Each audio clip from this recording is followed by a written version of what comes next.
Good morning, good afternoon, good evening, and to some of you, good night, depending on your time zone. I'm George Onibe, as always.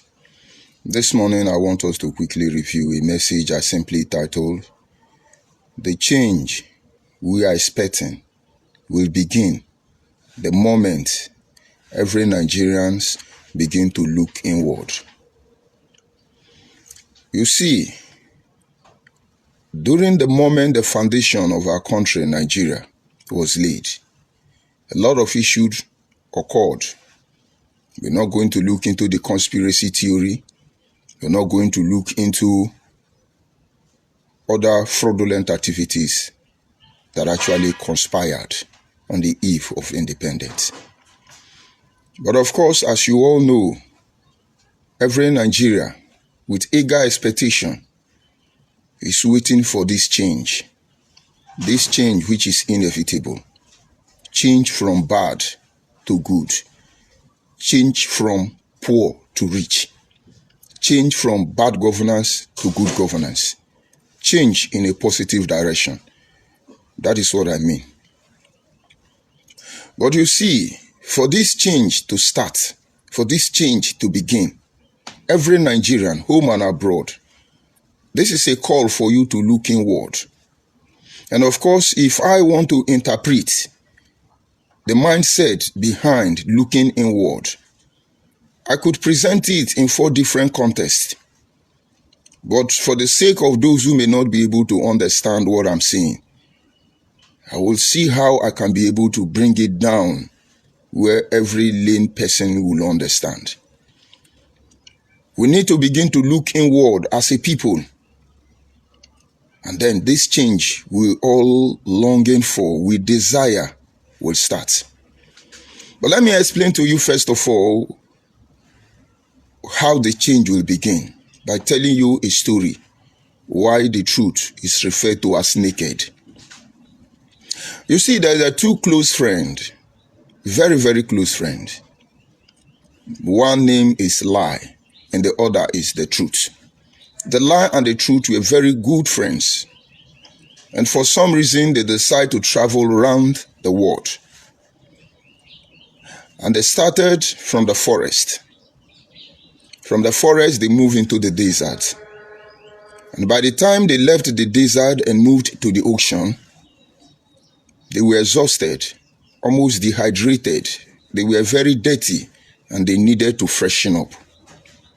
The lie said to the truth, "Now that we have found water, don't you think it's nice?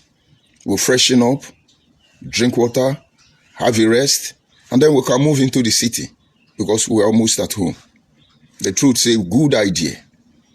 The truth quickly undressed herself, rushed into the water, and the lie did the same thing.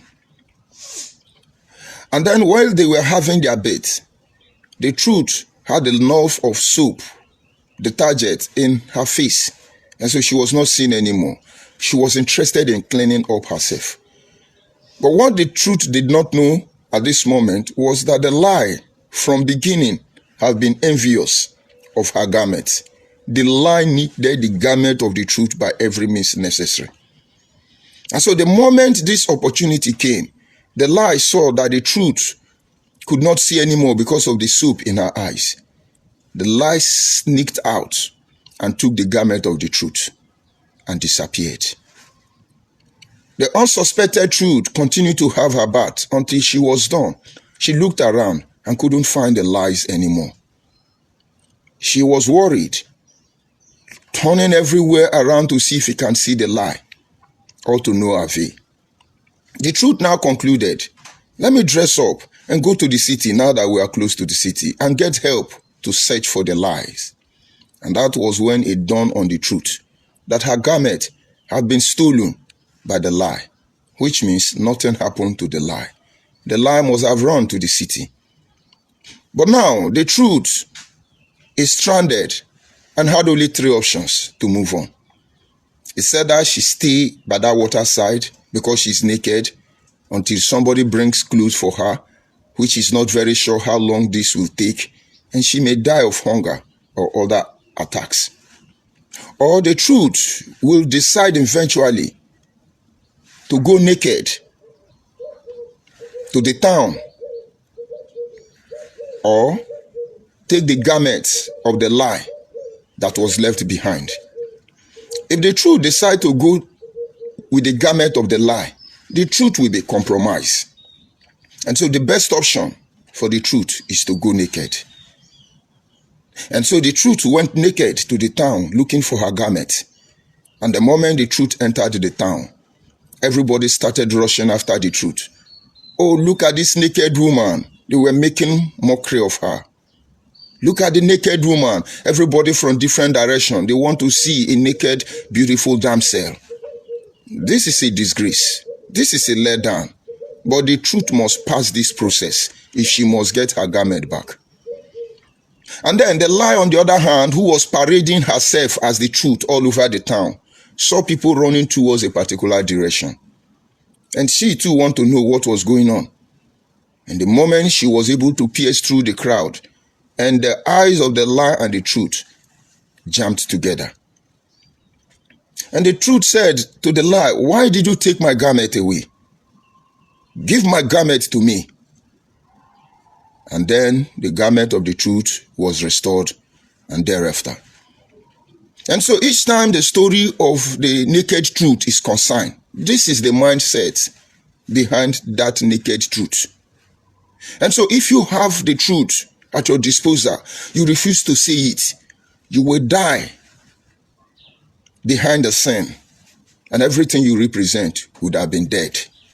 And if you decide to represent the truth by dressing with the garment of lie, everything you represent will be compromised. But the only way out for you is to come out naked. And you know, when you come out naked, it is only insult you are going to receive. You can imagine seeing a naked woman walking on the street, and you know she's in her moral senses, right senses. Imagine the insult they will tell the person. And first of all, that is why when you see Igbo people on my platform insulting me, thinking they are talking me down, he's hungry, he's drying, he's stinking, he lives in an uncompleted building, understand the only problem I have with them is that I come with the naked truth. And why they are doing this, I am looking inside their insult to collect my garment back. That is one thing they don't know. Each time I tell them, drop your insult, it's like the crowd coming to mock me that I'm naked. I will see them. And this is applicable to the situation we have found ourselves in Nigeria. All of us want change. I do not blame you. Let me digress. Nigerians are unusual people. If you look at the area of business, we have outstanding entrepreneurship. We own it around the world. Just look at entrepreneurships. Nigerians are doing exceptionally well. I'm not saying country now, all races on earth. Nigerians are there. Look at technology. I'm sure there is no technology today that you don't have the impact of Nigeria. Look at healthcare and medical system. I'm sure Nigerian doctors are one of the most respected around the globe. Look at the movie industry and entertainment. I can assure you that even the Nollywood we don't regard is one of the largest movie industry in the world. We're talking about academians. Nigerians are exceptionally great. Ironically, most of you don't understand why we are referred to the giant of Africa. It's not just about the natural resources. It is not just about the simple fact that Nigeria is the most populous black nation on earth. You see this world? There is no place you will see black people gather together up to Nigeria. And if we have deployed our reasoning and apply our heart to wisdom, I can assure you that by now we are supposed to be reaping the benefit of unity in diversities. But no, the lies, the propaganda, the deceit, they have taken the garment of the truth. And now the truth is behind. Still considering, we are at the moment of contemplation. Do I go naked? Do I pause? Do I look for somebody to bring clothes for me? And that is the process where we are now. You see, the day the formation called Nigeria was formed, there was a conspiracy against ethnic groups. They will not say it because they are going to tell you it is classified. But those who classify this information should understand that you are classifying your life and the life of the next generation of our people. This is the time you have to come out naked as truth. After all, the truth in this instance is not going to save anybody because the deed is done. But the truth coming out naked this time has only one job to do, and that is so that we can leave ourselves where we are and move forward. To see the position where we have found ourselves. In Nigeria, we all know the problem, but we pretend we don't know the problem because the line has run with the garments, and so the truth is left naked. And like I said, the only option is that the truth must come naked. And so every day, when you see a genuine citizen who come forward to rule Nigeria, you will blackmail that person. You will character assassinate that person. You will attack that person on this notion that you cannot benefit from that good governance. And now Nigerians should begin to wonder, is Abacha really a bad man? Is Yaradua really a bad man? If Goodluck Ebere Jonathan is said to be weak, is he really a bad man? Was Abubakar Tafawa Balewa really a bad man? Now, look at these people I've mentioned. Your opinion, and this is my opinion. They were the naked truth that Nigerians turned their back on. They died in the wilderness. But by the time you see some group of individuals who will come out, and of course, Abraham Babangida is one of those people who came with the naked truth. Some of them were compromised. Some of them died in the wilderness. Some of them somewhere along the line allowed the lie to have the best of them. And so today, we have been fighting. It is Igbo turn. It is Yoruba turn. It is Hausa turn. But the truth is, anybody that still supports the idea, that concept called Wazobia, my brother, you are the lie that have stolen the garment of the truth. Because let me explain further that the true or the lie comes with truth. Not until the lie collects some aspect of the truth, it doesn't sell. And so most people will lie to you. No, they will tell you the truth in order to lure you and deceive you. And if you are not able to get this truth, you will know why the Igbo Biafra people are the most miserable set of people in Nigeria. Because somebody like Nnamdi Kanu came up. He told them the truth. What is the truth? He told them Nigeria is politically imbalanced, which is the truth. Instead of him to say, let there be restructure, he said they want Biafra. And now he have told you the truth. And now he bring in lie. But we all know as Nigerians that no Igbo person want Biafra. No Igbo man want Biafra. Forget about these deluded-minded individuals who think they really want Biafra and they don't know what they are asking for. Ojukwu, who started this Biafra nonsense, died as a Nigerian. And as we speak, Ojukwu's wife is an ambassador, a minister under the current administration. And as she has been ambassador to millions of countries around the world all her lifetime. And yet, a fellow Igbo will say, let's divide Nigeria. Because somebody told them the truth and then back up with the lie. A lie personating the truth. And so now the Kano came out, lied to Ndibu, this one happened. He backed out the lies with different activities. And today, coming back to Nigeria, we see we are federal republic, federation. Does federation recognize majority? These were the submission of Ken Saruwiwa. We cannot say we are operating a federalism. We cannot even talk about democracy when some people are going to fight Tinubu now because of tax reform bill. And to fight Tinubu now because of the tax reform bill, they will make it look as if it is a target on their ethnic group. It could be the truth that it is a target on their ethnic group because their ethnic group have been feeding on the misery of the people. Tinubu must come out naked or this lie will defeat him. Let me explain. You know, we're expecting change. The moment we look inward, that is the moment this change we are looking for will be us. But until then, we have a long way to go. And so, President Ahmed Bola Tinubu simply said, and what is causing trouble, raising dust regarding the tax reform bill, is that there are a group of ethnic groups in Nigeria who are sharing money where they did not work. They are eating where they did not labor. They divide our resources, our revenue into three. They return a pinch to some group who actually produce those resources. And then they take one part and share it equally. And then the next part, they share it because they are Wazobia. Tinubu say no. If we are Democrats, let's behave like one. If we are Federation, let's behave like one. And so under this God-blessed nation, Nigeria, we are hungry, we are starving, we are shortchanged, and it looks like without the grace of God, we do not have future. And all of us know it should not be so. Teeming masses of Nigerian population are graduates. They will never be employed for the rest of their life. And some of them with all their PhDs, with all their HHB, BBQ, LLB, they're going to live a very miserable life for the rest of their life. But the question should be, why do they spend such huge amount of money to go to school?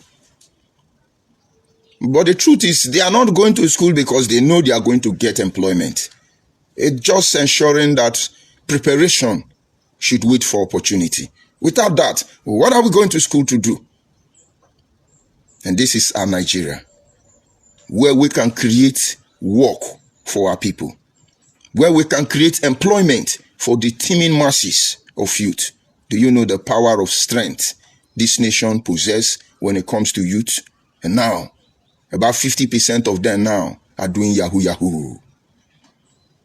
But where is the productive aspect of these teeming masses who would have helped foster Nigerian development and greatness? Where are they? They are being manipulated by the lies. The lies that Nigeria hates your people. The lies that you are marginalized. The lies that this and that. But the truth is naked and it's not yet ready to come. Now, fellow Nigerians, this is the time for us to look inward. First of all, looking inward in this direction, what are the true problems of Nigeria? Is it the Yoruba man? Is it the Hausa man? Is it the Igbo man? Look inward and tell yourself the truth. Come out naked. They may insult you, they may disgrace you, but in the end, they will know you have said the truth. Just analyze forensically with simple knowledge. Analyze what is going on in Nigeria. That is why I say look inwardly. Who is actually the problem? Are Nigerians the problem of Nigeria? Or the idea behind why Nigeria is the problem of Nigeria? And when it happens, they say it's all of us, but it's not all of us. But in the absence of darkness, in the absence of light, darkness will prevail. And so, fellow Nigerians, while you are waiting for this change, tell yourself the truth. All these things going on, will it move us forward as a nation? We are very easy to come online. We insult Nigeria, we challenge Nigeria. And most people who does this are the real problem of Nigeria. They rather keep feeding on the misery of Nigeria or let Nigerians scatter. Of course, you remember Solomon and the child issue before Solomon. The one whose child is dead was the one that is vibrating and demanding that should neither be hers or the other, because he has nothing to lose. We who are true Nigerians are no longer calling for the division of Nigeria. All we are asking is revisiting the foundation of Nigeria, which is one of the promises President Ahmed Bola Tinubu made to Nigerians, a renewed hope. And not until this hope is renewed, the backwardness of Nigeria has not even started. But like I tell you, I am no longer part of those people that will tell you, Nigeria cannot work. Nigeria will work. And for it to work, Nigerians must be ready to come out naked truth, irrespective of whose fault is got. today, having been defeated as a nation by the concept on this idea of Wazobia, we are now struggling to be relevant in our country. You have some ethnic group who constantly drag us. You are Igbo, you must be Igbo. You are Igbo, you are Yoruba, you must be Yoruba. You are Hausa, you must be Hausa. Thinking worldly and tell me, is it for the benefit of your people they are dragging you? No. To continue feeding on the misery of supposed ethnic groups under the guise Federal Republic of Nigeria. If you do not understand what I mean, go and see how vigorously Igbo people are begging for unity. And then ask yourself, these people say they are not Igbo. Why can't they rest? The few Igbo people who come out to say the truth, they shut them down. Where is Ijele? I was informed Ijele had been released, but they have shut him up. They are saying don't come out again. How true it is, I do not know. But if it's the truth, we are waiting. If they have released Ijele and they say, no, don't talk to it again, they lie can run as far as they can. But you see, the truth will always catch up with the lie. The truth will catch up with the lie.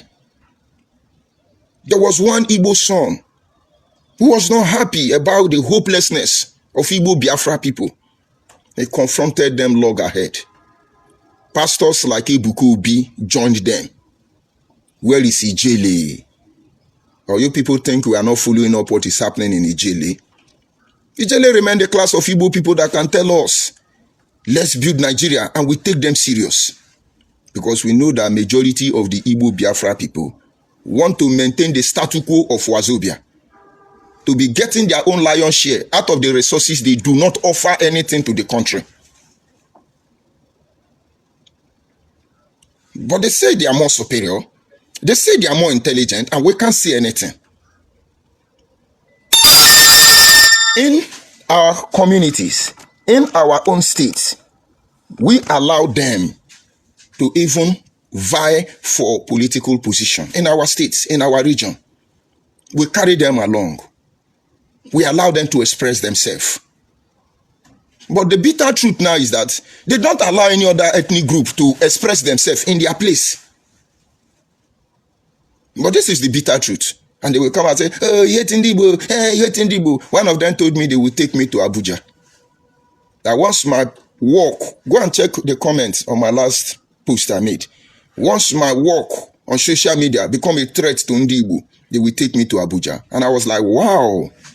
So finally, they recognize Abuja to shut me. Let me tell you, the only place any of you can convict me in any competent court jurisdiction that my work is against national unity and not the survival of my people, to tell me that my work is sedition, among other criminal offense, bullying and harassing, is that you team up the power of Wazobia to continue feeding on the misery of our people. Because I want to believe a Yoruba person will not be so eager to claim Aboman that I'm a Yoruba, as Igbo people are doing.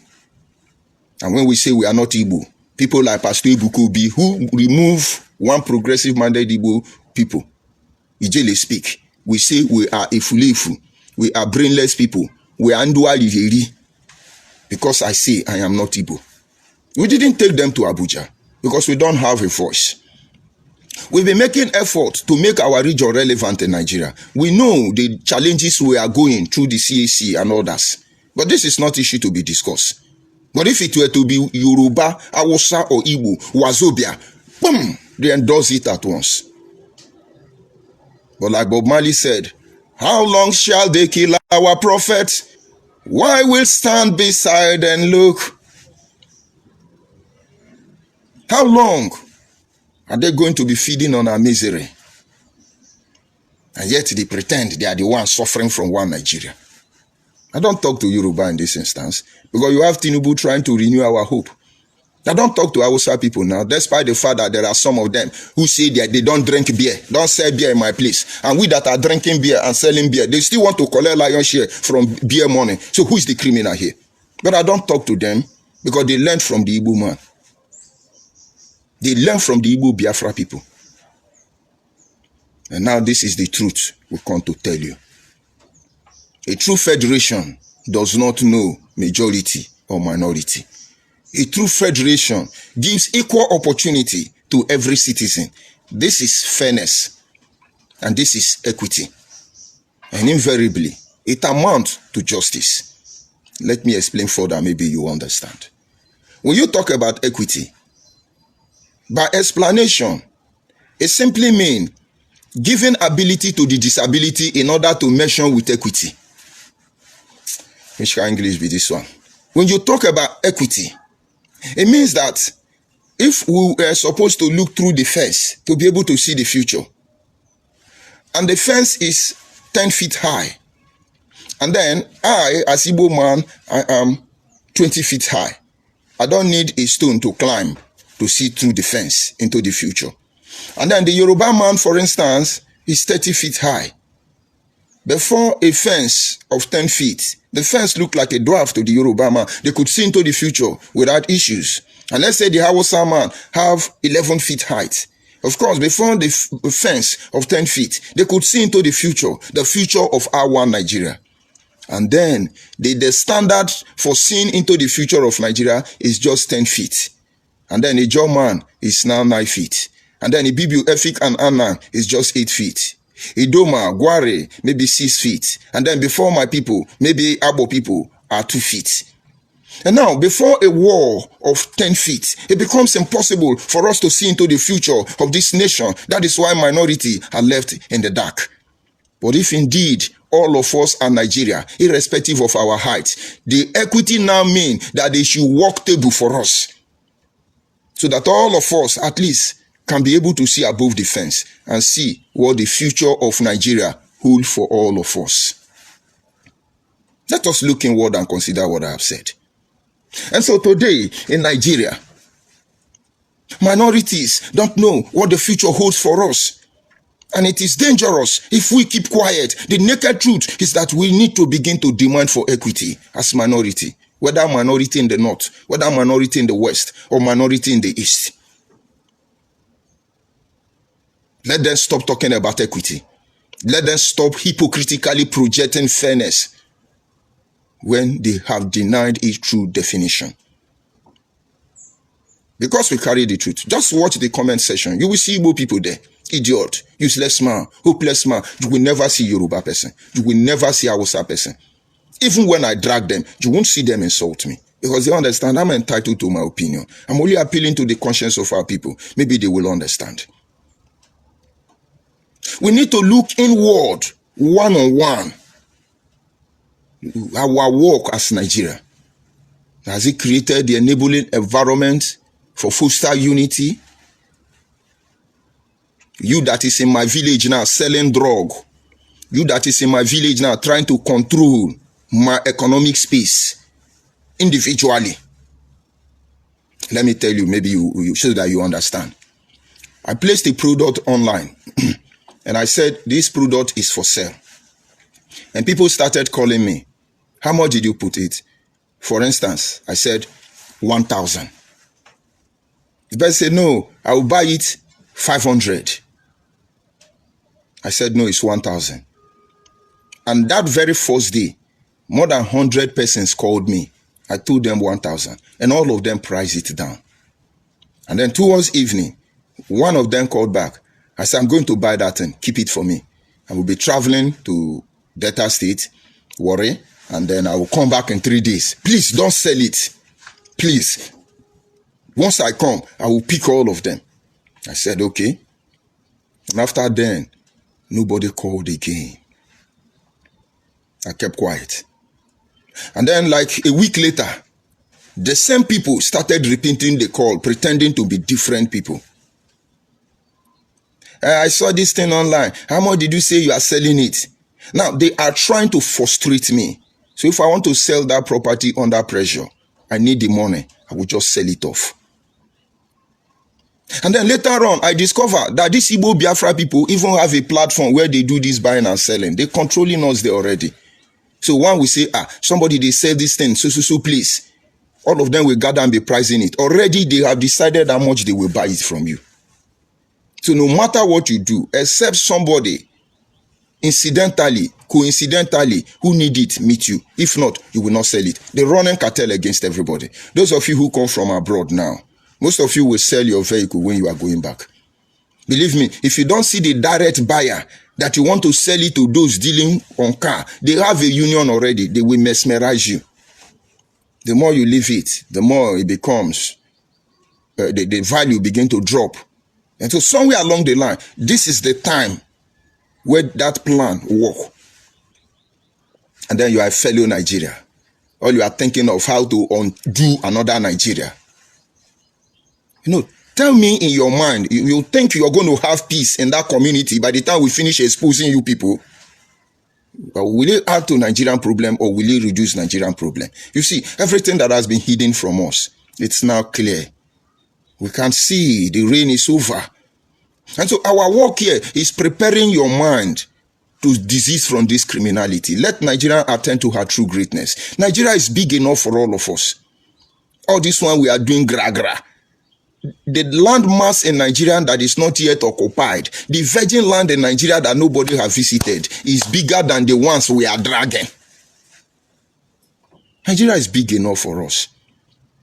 The natural resources there that has not even been tempered with, it's unimaginable. The human capacity wasted around the globe. Imagine if we are able to work as one and bring them together. Imagine a nation we will have. I'm aware Americans know our capacity and potential. I'm sure the Chinese, the Japanese, I'm sure the Indians and the rest of the world, the Russians, they know what we can do. But they also know that if we are not ready to come out naked as the truth, we will not be able to realize ourselves. Indian was in this position. They came out and told themselves the truth, and nothing but the truth. But we now wear the garment of the truth when we are lie impersonified. And somebody there think we are going to move forward. Fellow Nigerians, all this lie, all this manipulation, all this wazobiarism, you know where our problem is coming from. Don't you think it's time we begin to do the right thing? People of the South, are you still going to be believing in equity? That there is fairness? When some ethnic group see us as inferior in our land, where they can decide who live and who die? When Nnamdi Kanu made use of that statement, you think he was making mouth? And now that it looks like this, majority will destroy minority. The truth is that minority must come together. As at least since I am 3 feet, a German is 5 feet. If I carry a German in my neck, we'll become 8 feet. And then when I add the Doma man and Benin people, maybe they are 3 feet each. You plus it with 8. That will become 14 feet. Abe. At least he's one of the frontline politicians of Ogoni. There are a lot of things he would have loved to change today. But it's too late because Ogoni have been sent down some feet below their current or past statue as a minority in Nigeria. Community people. You will see OD cannot talk again because by the time they demanded for fairness, they dig the ground upon which they are sitting upon. As Olusegun Obasanjo, he demolished OD, leveled OD, not because they were terrorists, because they demanded for fairness and equity, which Nigerians preach every day. Should I go on to continue to tell you? Are we complaining about Goodluck Ebele Jonathan despite the fact we know he was cheesed out of office? But it's minority, and I'm sure no minority will get there in another 50 years. So you think you can stand alone? Then think about Satan Kaduna. Think about Goodluck Ebele Jonathan trying to give them university. And it's causing problem because these people have to become illiterate or not be able to go to school. But you will not understand. When my first son got admission to Nigerian University, it was supposed to be Imo State University. He got the admission. And time to be able to perfect the admission process. A lecturer there who is an Igbo man said they will never give my son admission. I was a Biafra man then. No. They said my son, the man vowed that my son will never gain admission. And then in IPOB, and I asked the person, what's the problem? The man problem is that as almighty African rep, that I refuse to come and see him. And because of that, he will not give my son admission. My son will not be admitted in that school. No, imagine, Igbo man. But I know a lot of Igbo people in my family compound living there freely and going to school now because we have our own university now. My first son, when he was schooling in Enugu, he was set up by Igbo Biafra people. He was arrested by the DSS. He was beaten and tortured that is a Biafra, and which is not a Biafra, because I don't drag my children into my mess, to all his own. Go and ask Igbo people in Enugu. And that was when I told them that if anything happened to my son, all of them, I will not leave them. People like Bright Chimezie, Igbo people carried his children then and sent them to Canada. People like Solomon Igbo began to report me in different police stations, petition me that I said we kill his family. But I didn't tell you people what Igbo people were trying to do to kill my children. But now they are in Abo, they are in my place. They are in Delta State, they are in South South. Go there. And so in a fellow Nigeria, Igbo man will tell you, you will not school in my region. But they are littering everywhere in our community. And even in the north, somebody will say, no, because you are from this part of north, you will not have access to Ahmadu Bello University.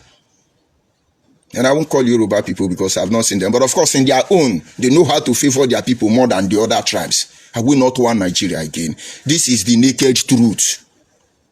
So let all of us collectively, individually, begin to think inward and tell me that your action as a man of God, like Ebuka Obi, that you actually mean the progress of one Nigeria.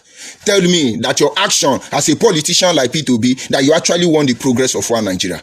Tell me as a freedom fighter, people like Showore, them and Nnamdi Kanu, let them say in their heart of heart, if it is not the crown they are after, or is it our heart they long for?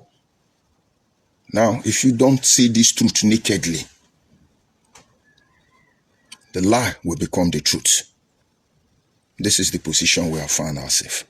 I will not go further beyond this, but this is a call to my South people. There are different groups coming out already. You are from South. You are minority. The earlier you wake up, the better for you. Don't think it doesn't concern me. Our work is not to destroy Nigeria. Our work is to build Nigeria. Create a stable for fairness, equity, justice and transparency. I'm sure this is not too much to ask. So I join people, we can defend our place. Don't worry. The time will come. You wish you never made that decision. If Adakaburu had the backup of all the ethnic groups within that old eastern region, I'm not sure Ojukwu and Agu Ironsi will be able to make his life miserable. If Ken Sariwiwa has worked with the Ogoni people, has worked fully with all Ogoni people, if he had the support of Upobonkoro, if he had the support of Ibibio, Efik, Enang, the Queries, all down the way to Bayelsa, I'm sure he will not sink that way. And good luck Iberi Jonathan know this truth. That is why he simply said, my ambition does not worth the blood of anybody. Because he know if he protests, all these people is jumping up and down, our mandate. If it were to be somebody from South region, Benedictus do us in Sakula, the Lord would have had mercy upon you by now.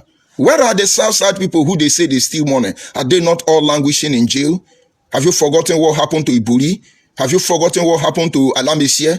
Are we not talking about Imefile? These are small arm robbers. Where are the big arm robbers? All of them are still living large in Nigeria, traveling around the world. And they tell you about fairness. They tell you about equity. They tell you about justice. They tell you about transparency. And the almighty beautiful one Nigerian they want to build.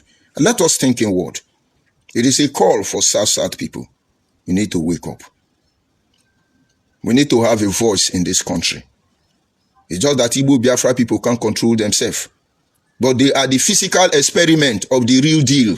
You can see them by force. Ikuri must be Igbo. By force, Anyoma must be Igbo. And if we keep quiet and they get it, maybe the next time Awusa will start. By force, Igala is Awusa. By force, Idoma is Awusa. And if they succeed, the next one now, by force, Ishekiri is Yoruba. By force, Urobo is Yoruba. But some of them may not want this to be. But of course, if you can't beat them, you join them. South. Do you think as Ibibio, Efik, and Anang, you can make it on your own? May the Lord be with you.